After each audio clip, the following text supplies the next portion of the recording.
पाहिजे याचा विसर आपल्याला पडता कामा नये।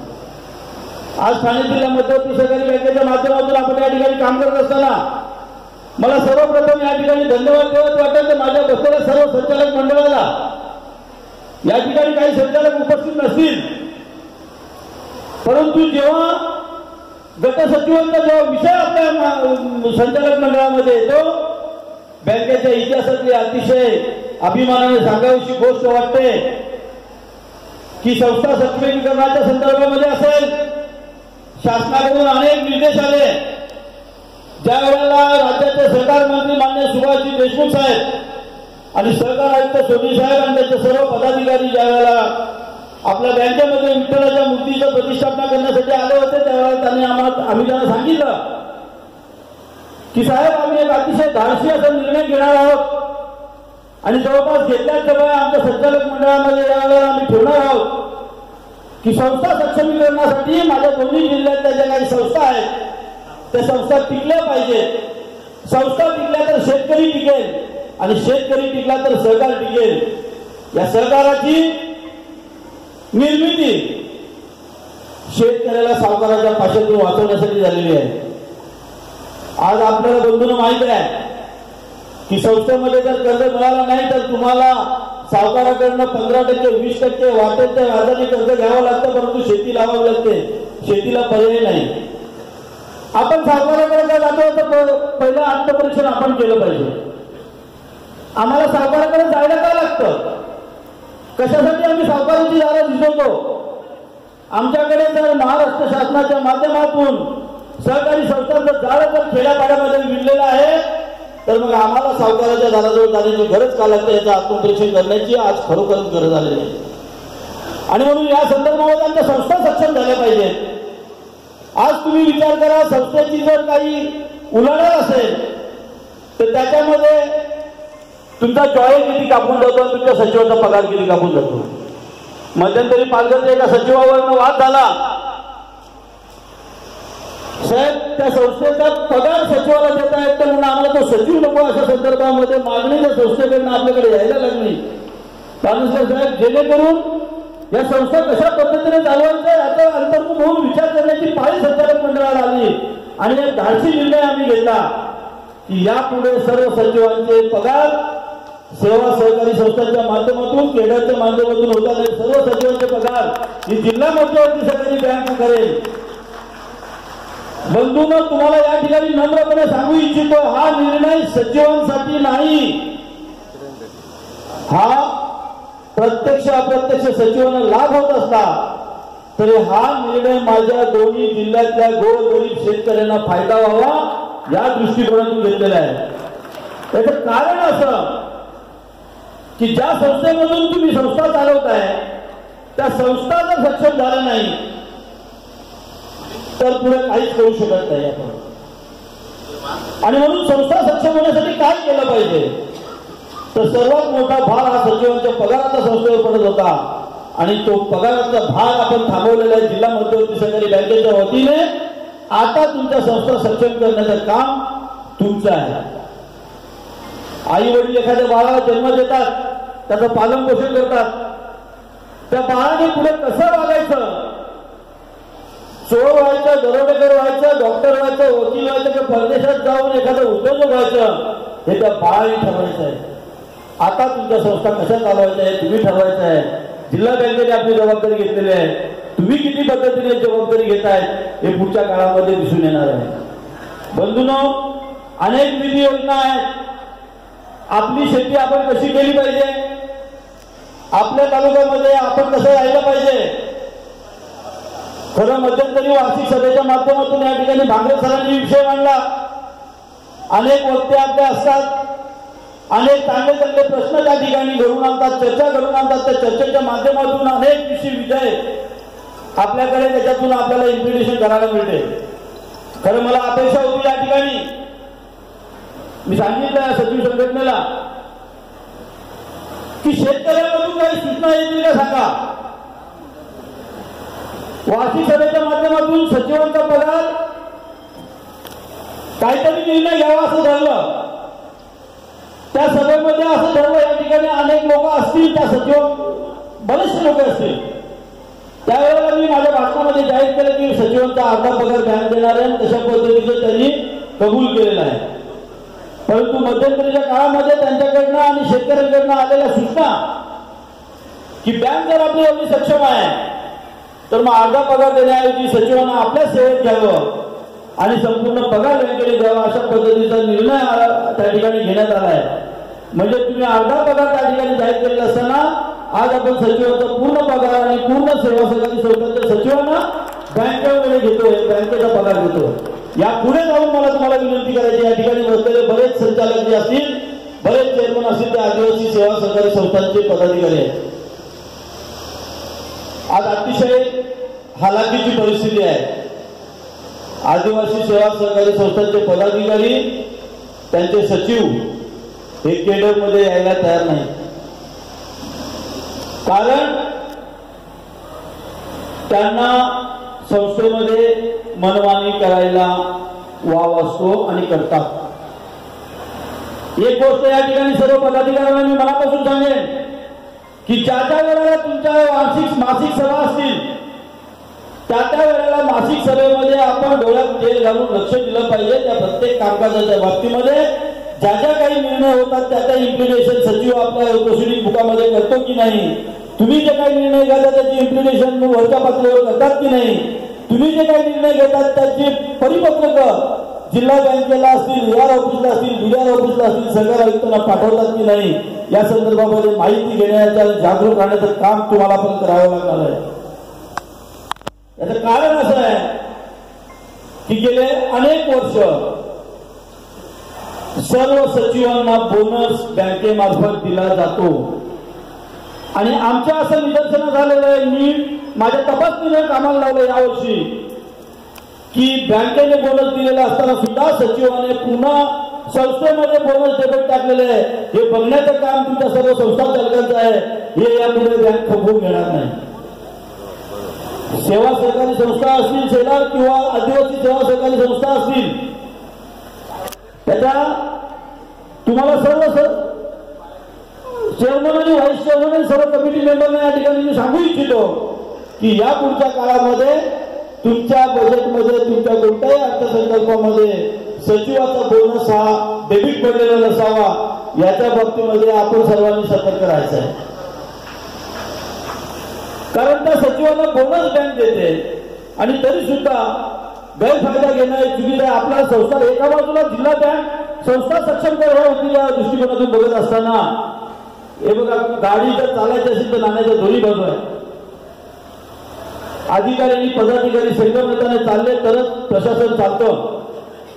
आम्हाला कोणत्याही प्रकारचा वाद करायचा नाहीये, परंतु ज्या पद्धतीने ज्या कळकळीने आम्ही वागतोय त्या पद्धतीने तुम्ही स्वतः वागले पाहिजे, सगळ्यांनी वागलं पाहिजे, संस्था सक्षम झाल्या पाहिजे. खरं म्हणजे माझं या ठिकाणी असं मत होतं, मी या सचिव संघटनेच्या आयोजकांना सांगितलं की या ठिकाणी ज्या काही संस्थांनी चांगलं काम केलेलं आहे अशा संस्थांच्या पदाधिकाऱ्यांचा सत्कार करा. परंतु दुर्दैवाने आपल्यापैकी काही लोकांना ते पटलं नाही, उशीर झाला. मला एक सांगा, तुम्ही संस्था चालवतात, मग एखादी संस्था जर सक्षमपणे एखादा जर कमिटी चालवत असतील, चांगला उद्योग व्यवसाय करत असतील आणि त्यांचे अनुभव तुमच्या पुढे कथन करून तुम्हाला एक आदर्श घालून देत असतील तर ते नाही ऐकणं एवढं दुर्दैव आपल्या पुढे येतं. याच्यापेक्षा खेदाची गोष्ट कोणती असूच शकत नाही. मला अशी अपेक्षा होती या ठिकाणी की काही चांगल्या संस्था चालतात, दर्शनसारखी संस्था आहे जिच्या महाराष्ट्र शासनाच्या लेवलला पण दखल घेतली, ती कशी चालते, तिथे काय व्यवसाय केले जातात, कशा पद्धतीने कारभार चालतो, या बाबतीमध्ये त्यांना बोलण्यासाठी आम्ही पाचारण करणार होतो.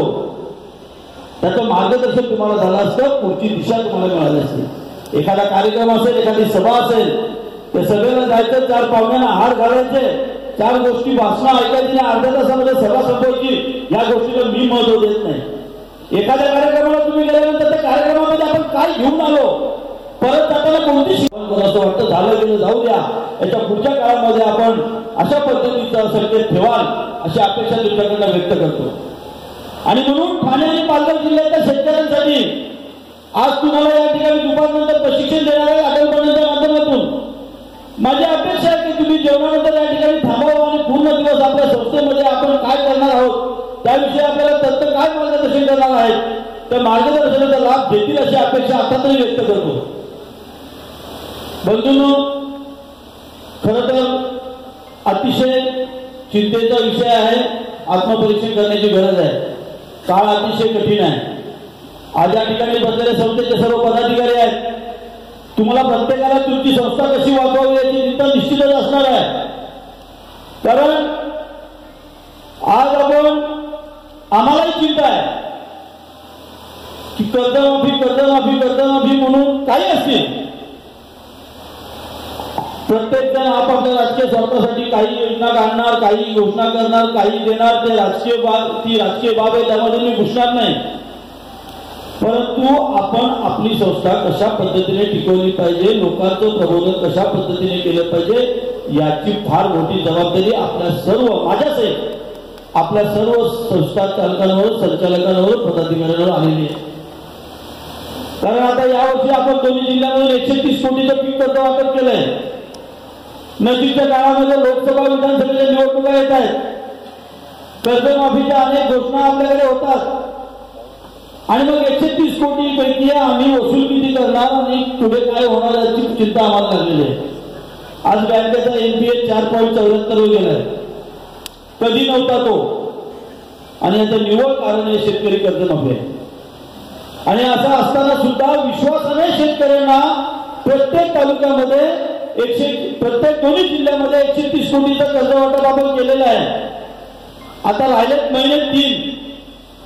त्या 3 महिन्यामध्ये जर 130 कोटीचा जर एनपीए वाढला तर बँकेची परिस्थिती कठीण होणार आहे. परिणामी बँकेनी ज्या शेतकऱ्यांना ज्याच्या सवलती आहेत त्याच्यावर निर्बंध रिझर्व्ह बँकेकडून येणार आहे. ही धोक्याची सूचना सर्व पदाधिकाऱ्यांना शेतकऱ्यांच्या माध्यमातून जाऊ द्या. मला एक गोष्ट तुम्हाला या ठिकाणी सांगावीशी वाटते. आपण कर्जमाफी म्हणून गेले 5 वर्ष भुई थुपारत आहोत. मला सांगा, मला वाटतं भोईसाहेब 1 लाखाच्या वरती फार कमी 20% लोक असतील की ज्यांनी आपल्याकडनं पीक कर्ज 1 लाखाच्या वर घेतलेलं आहे. कोणाला 30,000 कर्ज आहे, कोणाला 50,000 कर्ज आहे, कोणाला 40,000, कोणाला 37,000, कोणाला 20,000 असं कर्ज आपण शेतकरी घेतोय. या कर्जमाफीची गरज पश्चिम महाराष्ट्रामध्ये एकेका शेतकऱ्यांनी 2-2, 5-5, 10-10 लाख रुपये कर्ज घेतले. त्यांचे डुबले किंवा थकले. ते कर्जमाफीसाठी ओरड करतात. मला तुम्हाला एक प्रश्न या ठिकाणी विचारायचा आहे की एखाद्या शेतकऱ्याचं जर 37,000 रुपये का 40,000 रुपये कर्ज थकलेलं आहे आणि तो 40,000मध्ये 4 वर्षापासून जर कर्जमाफीची अपेक्षा करून आपलं स्वतःचं जर उत्पन्न आणि विकास खुंटून काय साध्य करणार आहे याचं उत्तर मला तुमच्याकडनं पाहिजे. ते 40,000 रुपये जर मी त्यावेळेला भरले असते आणि ते 40,000वर मी 80,000 रुपये घेतले असते आणि त्याच्यावर धंदा केला असता. मला सांगा, एखाद्या शेतकऱ्यांनी जर 5 म्हशी घेतल्या आणि त्या 5 म्हशीपासून त्याला रोजचं 500 रुपये जर मिळाले तर महिन्याला 15,000 रुपयाचं उत्पन्न तो त्याच्या शेतातून त्या कर्जामधून घेऊ शकतो. आता 15,000 रुपये उत्पन्न जर महिन्याला मिळालं तर वर्षाला किती उत्पन्न मिळालं? साधारणतः 1.5-2 लाख रुपये त्याला वर्षाला प्रॉफिट होतं. 5 वर्षामध्ये 10 लाख रुपयाचं प्रॉफिट त्या शेतकऱ्याला मिळवण्यापेक्षा त्या 40,000साठी तो शेतकरी 4 वर्ष थकबाकीदार राहतो. का तर मला कर्जमाफी मिळणार आहे. आणि कर्जमाफीच्या 40,000साठी जर तुम्ही 2 लाखाचं नुकसान करणार असाल तर आपला शेतकरी व्यवहारिक नॉलेज कधी शिकणार आहे का आणि पुढे जाणार आहे का हे आत्मपरीक्षण करायचं आहे. आपल्याकडे फार मोठी कर्जमाफी नाहीये. मग त्या 40,000च्या कर्जमाफीसाठी आपण आपला विकास किती थांबवणार आहोत? जिल्हा बँकेचं टार्गेट वेगळं आहे. जिल्हा बँकेच्या समोर उद्दिष्ट वेगळे आहे. मी वार्षिक सभेमध्ये तुम्हाला बोललो एकदा. या ठिकाणी शहापूर, मुरबाडची आणि बरीचशी वार्षिक सभेला असणारी मंडळी आहे, भागवत सर वगैरे आहेत की आपलं नियोजन आहे की आपल्या दोन्ही जिल्ह्यामध्ये आपला शेतकरी सक्षम झाला पाहिजे.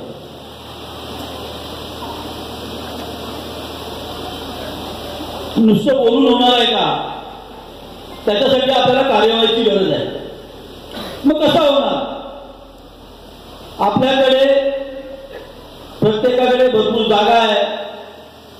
मी विषय केला होता आणि या पुढच्या काळामध्ये जे येतील ते येतील, जोडीला येतील त्यांना घ्यायचं, नाही येतील त्यांना सोडून द्यायचं.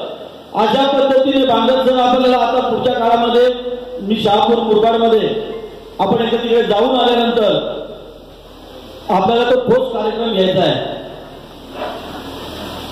मला एक सांगा, शहापूरचं परवा मी कुठेतरी चर्चा केली, मोखाड्याला गेलो होतो. मोखाड्याला गेल्यानंतर तिथल्या शेतकऱ्यांना दुग्ध व्यवसायासाठी त्या ठिकाणी सभा घेतली होती. मोखाड्याच्या गावामध्ये नाशिकवरून दूध येते. मोखाड्याच्या गावामध्ये नाशिकवरून दूध येते आणि आपल्याकडे बाहेरून दूध येतं. आपण काय करतो? आपल्याकडे एवढ्या चांगल्या पद्धतीची बाजारपेठ तयार आहे. आपण पहिल्या स्टेजवर जाऊया, बाजारपेठेवर जाऊया. पहिली स्टेज आपल्याकडे आहे की बाजारपेठेचा उपयोग करणे आणि नंतर आपलं स्वतःचं उत्पन्न तयार करणे. या पुढच्या काळामध्ये मी ठामपणे तुम्हाला सांगतो की ठाणे आणि पालघर दोन्ही जिल्ह्यामध्ये, ठाणे आणि पालघर जिल्ह्याचा ब्रँड तयार केल्याशिवाय ठाणे जिल्हा ब्रँड सरसर असणार नाही. फक्त त्याला साथ तुमची हवी आहे. तुम्ही कर्जमाफीच्या अपेक्षेवर राहू नका. मध्यम मुदतच्या माध्यमातून कर्ज घ्या, इतर माध्यमातून कर्ज घ्या. आपण आपला ब्रँड तयार करून बाहेरच्या तालुक्याचं दूध बंद करण्याची क्षमता आपल्यामध्ये आहे. आमच्या जिल्ह्यातलं दूध आमच्या जिल्ह्यामध्ये वापरलं पाहिजे. आमचा ब्रँड कुठेतरी बाहेर गेला पाहिजे. या दृष्टिकोनातून जिल्हा बँकेने ज्या पद्धतीने पुढाकार घेतला आहे, दुर्दैवाने त्याची साथ तुम्हाला आपल्याला मिळत नाही. ती द्याल अतिशय अशी माफक अपेक्षा या ठिकाणी व्यक्त करतो. मेळावे वगैरे घेणं, 4 भाषणं सोडणं आणि निघून जाणं, याच्यातून काय आउटपुट निघत नाही. मी प्रयत्न किती केले, यापेक्षा मी केलेल्या प्रयत्नाला यश किती आलं याला जास्त महत्व मी देतो. आणि म्हणून अशा पद्धतीने आपण काम करत असताना निव्वळ एखाद्या झिरो नॉलेज मधून आपल्याला जायचं असेल, बंधूंनो, मी तुम्हाला वार्षिक सभेमध्ये सांगितलं होतं की येत्या काळामध्ये आधुनिक तंत्रज्ञान आपल्याला शिकायचं आहे. शेती आधुनिक ठिकाणी गेलेली आहे. प्रत्येक गोष्टीचं यांत्रिकीकरण झालेलं आहे. मजुरांचे भाव आरासट वाढलेले आहेत. मग आपण आधुनिक पद्धतीने शेती करून आपल्या शेतीचा खर्च कसा वाचू शकतो, कमी पावसामध्ये कसं शेती करू शकतो, कमी मजुरामध्ये कशी शेती करू शकतो, कमी उत्पन्नाचं जास्त उत्पन्न कमी खर्चामध्ये कशा पद्धतीने काढू शकतो, या दृष्टिकोनातून जर आपल्याला अभ्यास करायचा असेल तर आधुनिकतेच्या दृष्टिकोनातून आपल्याला कुठेतरी प्रशिक्षण घेण्याची गरज आहे. आणि मला तुम्हाला या ठिकाणी सांगायला आनंद वाटतो की महाराष्ट्र शासनाची कोणती नियमावली तयार नसताना शेतकऱ्यांना परदेशात प्रशिक्षणासाठी पाठवणारी ठाणे जिल्हा मध्यवर्ती सहकारी बँक महाराष्ट्रातली पहिली बँक आहे की तिचे आपल्याला परवानगी आलेल्या नाही. 11 फेब्रुवारीला आपण काही शेतकऱ्यांना, निवडीत शेतकऱ्यांना घेऊन इस्रायलमध्ये 7 दिवसाचं प्रशिक्षण देतोय.